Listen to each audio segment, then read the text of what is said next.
The real reason Japan surrendered in World War II. Most people believe Japan surrendered because of two atomic bombs, Hiroshima and Nagasaki. But here's the truth. Those bombs shocked Japan, but they didn't actually end the war. The real reason is far more complex and far more terrifying. Let's uncover what really forced Japan to surrender in 1945. By mid-1945, Japan was already on the brink of collapse. Its air force barely existed.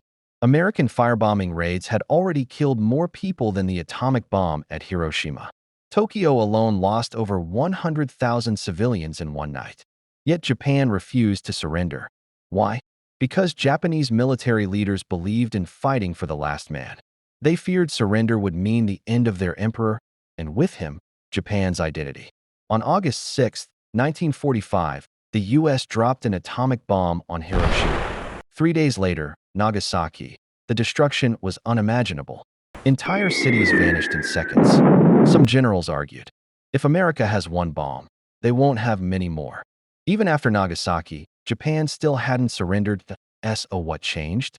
On August 8, 1945, something far worse happened. The Soviet Union declared war on Japan. Within hours, Soviet forces crushed Japan's army in Manchuria, an army Japan believed could defend the homeland. This was Japan's nightmare scenario. Why?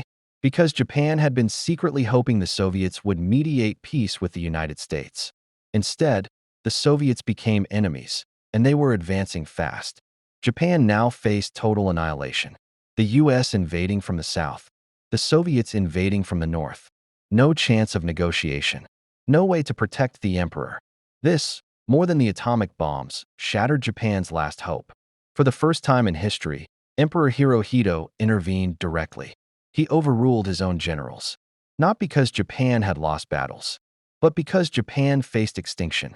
The emperor chose surrender to save the Japanese people, the imperial system, Japan's future.